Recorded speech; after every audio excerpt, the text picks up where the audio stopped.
I'm seeing visions through my dreams, seeing myself swimming in the universe.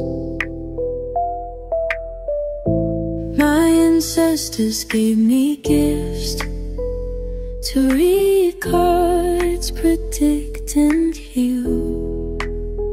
My name is Daphne, but spirit calls me bye-bye love. Angels communicate through numbers. Intuition is so deep. The gift I fully embrace within.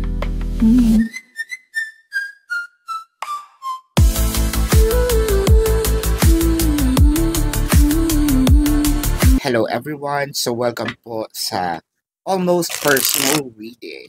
Sobrang dilim pa sa labas, umuulan pa. Nagising tayo.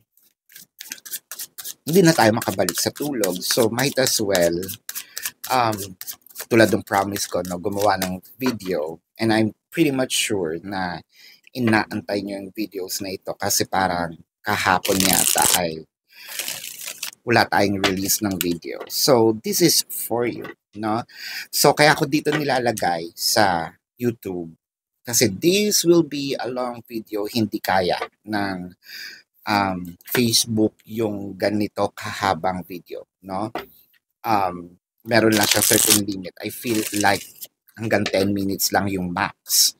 So, lalagpas tayo ng 10 minutes. Kaya, dito tayo. So, bakit dalawa yung channel? May nagtatanong. Dalawa yung channel kasi yung unang channel is ginawa ko yun. I catered to international audience lang muna. And then after a year or two, sabi ko bakit hindi mag-cater sa mga Pinoy audiences, no? Kaya nagkaroon ng Timeless Tarot 111. So doon ko nilagay yung videos for Pinoys. Hindi kasi sila pwedeng pagpatung or pagsamahin sa iisang channel dahil nahihilo, no, yung international audience. Kaya meron tayong Timeless Tarot. And I hope na-address ko yun. I want you to know that this is a general reading. So you may resonate with the entire reading, or you may resonate with some bits and pieces of the reading. Take what's only yours. So kapag hindi ko po binanggit yung pangalan, kasi inaahoy ako minsan ng ibang nanonood. So sinasabi sa akin, hindi naman po, yung iba nakukuha nyo, yung iba, hindi naman po. Kaya nga po ito, general. Okay? Kaya ito general. Hindi ko po binabasahan isang tao lang, no? In general, marami. Ayan. Kaya kung gusto nyo, edi magpa-personal reading kayo para doon tayo nakafocus sa inyo. No? Kung hindi po nangyayari, leave it behind. Ayan. So, what I am seeing in here is the Three of Cups. I love that. I think that si person medyo ikaw ba to or si person parang you wanted something celebration, but with the Magician in here, ito yung parang naging blockage. Why? Kasi parang nakikita natin dito si person with the Three of Cups, or ikaw rather, you wanted to have this kind of giving situation with you and your person. Magkaroon ng banters of energies, hindi lang puro siya, hindi lang din puro ikaw. Ngayon, the Magician in here is, you probably all have the tools, no? To make things happen. Pero, ang nakikita natin dito, hindi natin alam kung paano ito gamitin, no? The tools. I want to clarify that. Kasi maganda. Supposedly, maganda ito. Kaso, nagkakaroon siya ng conflict dahil either kung paano ito gamitin or hindi pa ito nagagamit. So what are the tools? The tools can be your looks. The tools can be your the way how alagaan si person, the way how you treat the person. It could be the body type, no? Wala tayong specific again. This is general. Kung ano yung trip ni person. So parang yun. Nasa yun naman siya. Kaso medyo sumasablay-sablay. Clarifying that is the High Priestess and the Eight of Swords. So parang may reklamo dito si person. Ang reklamo ni person is parang hindi ikaw balanse. Parang sabi niya nahihigpitan siya sa'yo. So supposedly, nung nakita ka niya, parang sabi niya, ay nasa kanya na ang lahat. Ay, nasa kanya na yung parang nakikita ko ang aking future, no? Habang tumatagal, parang napi-feel naman niya na there's something off with you. Kasi parang feeling niya na suffocate siya. Again, reklamo niya to hindi ko to sinasabi. Binabasa ko lang yung cards, baka may awayin nyo na naman ako. Ay, kawawa naman ako, ang dami nyo, no? Kung hindi naman kayo mahigpit, edi hindi sa'yo yung reading. Huwag mong huwag mong saluhin, okay? Ang reklamo niya is nahihigpitan siya, ang reklamo niya is parang kailangan laging naka-report. Lagi siyang naka-report sa'yo, dapat alam mo lahat ng ginagawa niya. Parang sabi niya, na-OA na siya. So, yun ang nagiging blockage. Parang sabi niya, wala kang balance. So, sa kanyang heart space, meron na ditong namimiss ka niya. So, meron kayong separations, whether it is physical or energetic separation. Physical separation sa mga bago, I identify them as two kinds of separation, no? The first separation is the physical. Physical, the person might be in a different city, state, county, country, different continent, kabilang isla, kapitbahay, nasa kabilang iskinita. In physical form, you're in separation. Energetic separations is ito po yung hindi naman kayo separated talaga, pero hindi kayo nag-uusap. Less to no communication. Nangyayari ito sa mga married couple, no? Pwedeng nasa isa kayong bubong, pero hindi naman kayo nag-uusap. So there's still some separation, there's still some gap. So, yung iba sa inyo, combinations pa nga. Combinations is hindi na nga kayo nag-uusap, malayo pa kayo sa isa't isa. Or ganun din, malayo pa sa isa't isa, hindi pa kayo nag-uusap. With the Six of Cups, parang nami-miss niya na. So I think that this is a mirrored energy. Kasi kung nami-miss ka niya, nami-miss mo na rin siya, bakit wala pang nag-move? So let's check on that on the heart space level, clarifying that with the Ace of Cups and the Devil card. So ang daming reklamo So parang feeling niya meron ka daw pagka-possessive, obsessive, yung emotions na binibigay mo is parang overflowing. Hindi sa ayaw niya.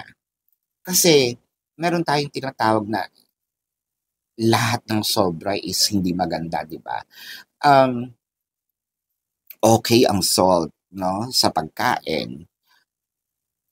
Pero pag sumobra, so sakit sa bato, di ba? Okay ang sugar sa pagkain, as long as laging in moderation, kasi nagpapasarap siya. Kaso pag sobra, diabetes, di ba? Parang ganun yun sa kanya, parang sobra. With the Devil card in here, ang kanyang issue is more of either meron ka rin pagka-passive-aggressive, or ang OA. Yun talaga, na-OA yan siya. So let's check the past scenarios in here. So, nakikita naman niya yung potentials mo, kaya ka nga niya nilapitan. Again, we're talking about the past. So, sabi niya, ay, ang ganda naman nito. So, baka na-shock din siya. Kasi, you might have a very soft, no, features. Pero nagulat siya kasi parang meron ditong, uy, may pagka-aggressive, no? Um, Parang iba yung pagkatao. You may be, sabihin natin, you may come a little strong with your person. So clarifying that is with the Five of Wands, oh, and the Four of Cups. Nag-challenge si person sa'yo. I think, no, lapitin yung itsura mo. Kung lalaki, no, yung parang lagi nga nilalapitan. Kung babae, ligawin. O, di ganda. I don't know if this is ego. It could be kasi lumabas din dito yung Devil card. Yung para kasing, ay, ang daming lumalapit sa kanya. Bakit hindi kaya makipag-compete ako? So parang nung nakuha kanya, meron siyang reward. So parang sinasabi nito, ako yung nagwagi, ako yung winner, no? So in the past, pero parang feeling ko inayawan mo siya before. Ayaw mo siya. Parang binigyan mo lang siya ng chance. Let me know sa comment section kung totoo to. Parang binigyan mo lang siya ng chance. And then na-fall ka, no? Kanal ba tong person mo? Just kidding. Kasi parang na-fall ka. With the headspace, with the Ace of Wands. Ace of Wands kasi passion, no? It also signifies a phallic card. So, I don't want to judge you, ha? Whether it is you're married, you're in a third-party situation, maybe this is just crushes, no labels, in a relationship, siguro may nangyayari na sa inyo. And I am talking about sexual, no? And there's nothing wrong with that, no? Your body, your rule, your morality, it's you, no? Nandito ako para magbasa lang, hindi para i-judge. Kaya wag nyo rin akong i-judge, no? Sa mga bagay-bagay. With the Ace of Wands, parang nami-miss niya yung mga intimate moments ninyo, the way how this person caresses you or you caresses them. Parang sinasabi niya dito, nakakamiss naman din yung mga bulong-bulong niya sa aking tenga, the way kung paano niya ako i-touch ng ganyan, or yung mga simpleng intimate moments doesn't always have to be a sexual thing, no? For some, intimate moments can be the conversation, no? Ito yung tinatawag nating kung merong sexual intercourse, merong verbal intercourse. So parang nagma-match kayo naman doon kapag meron kang mga learning sa kanya, meron din siya mga natututunan sa inyo. So this is intellectual intercourse nga na tinatawag natin pala, that verbal. Intellectual intercourse. Ang pangit siguro pag verbal, no? Kasi baka puro kung anong kababuyan na lang yung lumalabas. It's more of intellectual intercourse na both of you are nasa same wavelength. With the Nine of Cups, yun naman yung nagustuhan niya sa'yo. Nine of Cups and the Justice, yung passionate. Yung siguro pagka-focus mo, no, sa connection. So, hindi lang pala, kasi una nating nakikita dito, parang puro reklamo. Meron din pala. So, the do's and don'ts. The pros and cons. Do's and don'ts. The pros and cons. Sobrang aga pa. The pros and cons of your person's perception of you. So, with the Justice card in here, parang pabor siya doon sa mga bagay na when it comes to bed, no? Hindi ko sinasabing malibog ka, yung ganyan. Satisfied yon. Satisfied siya kapag nandoon yung feel, kapag nagpe-perform kayong dalawa, no? With the Ace of Swords, so up until now, parang hindi mawaglit sa isip niya yung thoughts of, siguro nga, I think that this person still, siguro, no, kapag naaalala ka niya, since meron kayong separation, no, playing themselves. So, masturbation's also part ng kanyang current kasi the devil card, the ace of wands and the ace of swords. So don't worry, lahat tayo adult na dito.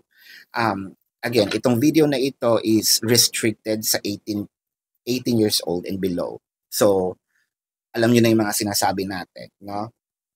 Ngayon, kapag napapanood pa rin 'tong mga bata, hindi ko nakasalanan 'yon kasi may restrictions ako, baka sa cellphone na 'yan, no, or sa kung anong gadget, walang kids restriction. Anyway, with the Ace of Swords, so up until now, kapag naaalala ka niya, merong ditong playing themselves, no, with the Ace of Swords also, wanting to happen it again. I believe that this is not just about the thirst. Sige, sabihin na natin, part of the relationship is this, yung sexual intercourse, no? Pero hindi lang ito dahil sa lamig na panahon, hindi lang din sa sobrang nalilibugan, no? With the Ace of Swords in here, parang I also want to feel that I still have the success of reconnecting or connecting, no, with my person. This is also giving me the security that we can be together again. So may hope, no? With the Ace of Swords clarifying the Temperance and the Three of Wands.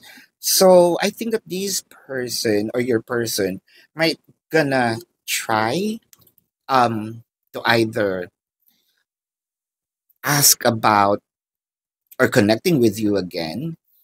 I think that this is very soon kasi your person already waited for so long. Pero don't think na this is just about the thirst nga, the libog, no? Your person is going to reconnect, to reassure about, so medyo may pagka-deep yung person mo.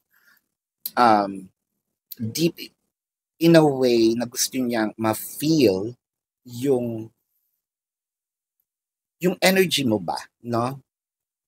Yung passion mo, yung init, no? You know what I mean? When you do perform, it's not just, I think let's remove the term sex. It's more of making love, no? Magkaiba kasi yon. Yung sex, yung sex and sexual intercourse. I mean, yung sex and making love. So this is more of making love. With the Death card, I feel like your person also wanted to have second chance or a chance. Maybe this is not the second, maybe this is the third, fourth, what have you. But I think that your person wanted to have another chance. It may be the last chance, no? With the Seven of Cups, yeah, hindi lang ito second chance. Napagbigyan mo na to many times. Seven of Cups. I think that you're also that your person also have a lot of plans, ideas, things that your person wants to do kapag nagkaroon kayo ng reconnection, kapag nagkaroon kayo ng reconciliation with the Eight of Wands. Becoming more open. So this is yung plans, no, niya after. So kapag nagkaayos na kayo, I think that there is a promise for the both of you to have an open communication. So parang ito yung wala tayong sekretuhan, no? With the Six of Coins, ang ganda kasi parang magkakaroon kayo ng agreement dito. Almost as if a transaction of, sige, ito yung gagawin ko, papantayan ko, no?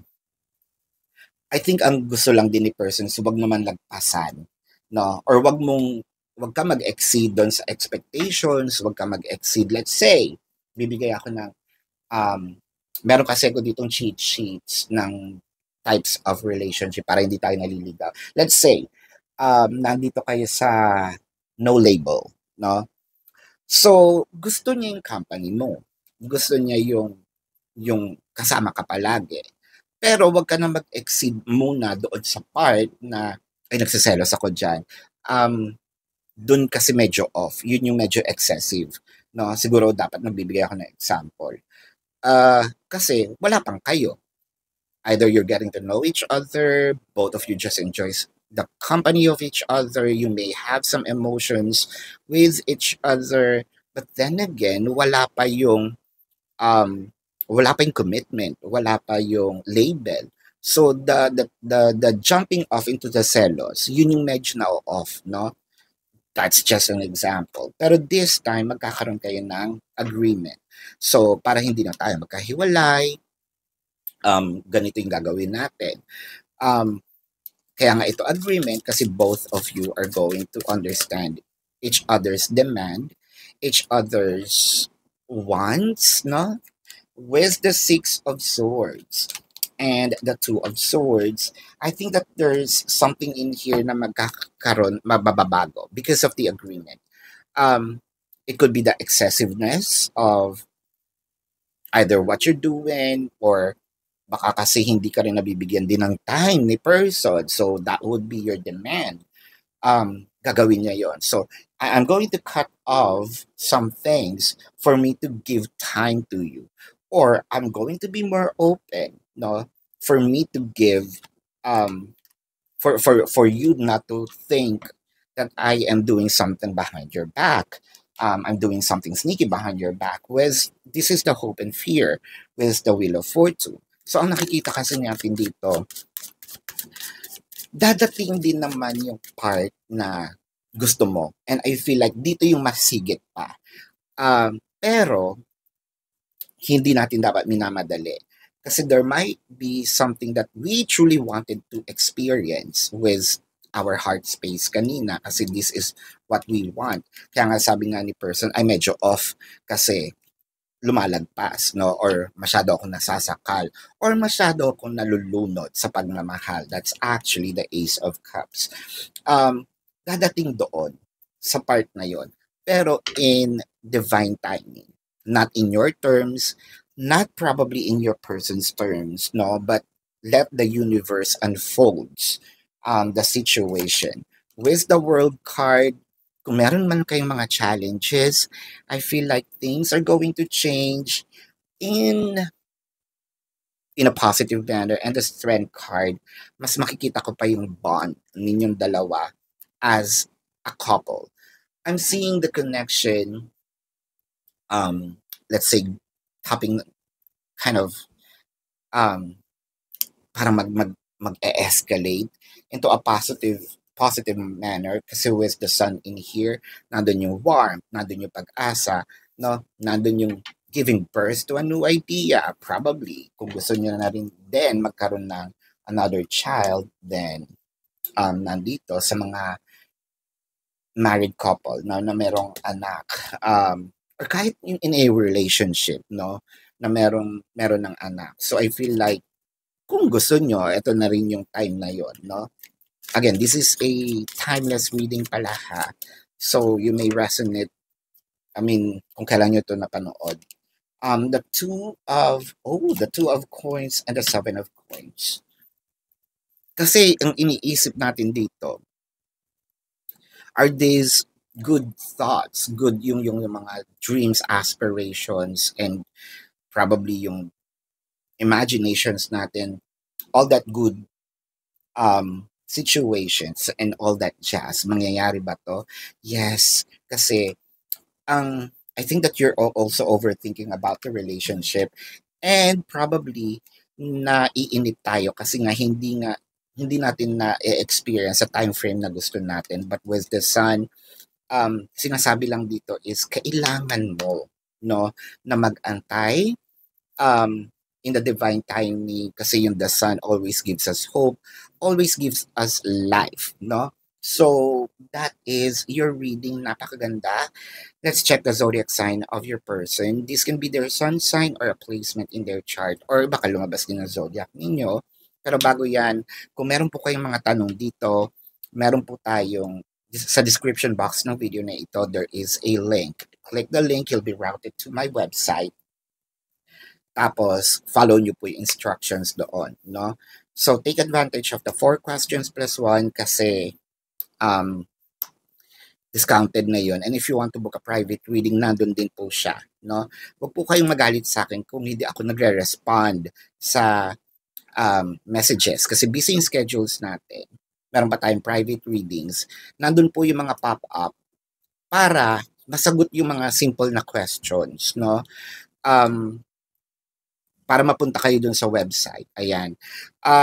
Doon naman po sa mga gusto ng discounts, mag-subscribe kayo doon sa Facebook kasi merong ibang discounted na yung price nung sa mga readings, no? Now, let's check the zodiac sign of your person. This can be their sun sign or a placement in their chart. I'm seeing Leo, Taurus. I am seeing Aquarius. I am seeing Sagittarius, no? Scorpio is here. Virgo is here. Pisces is here. Oh wow, Libra is here. Bihira kasi lumabas si Libra minsan, no? Cancer is here. Yeah, Cancer is here. Yan. So that is your reading. So love and light to you. Namaste. See you po sa susunod na readings. Goodbye. You want the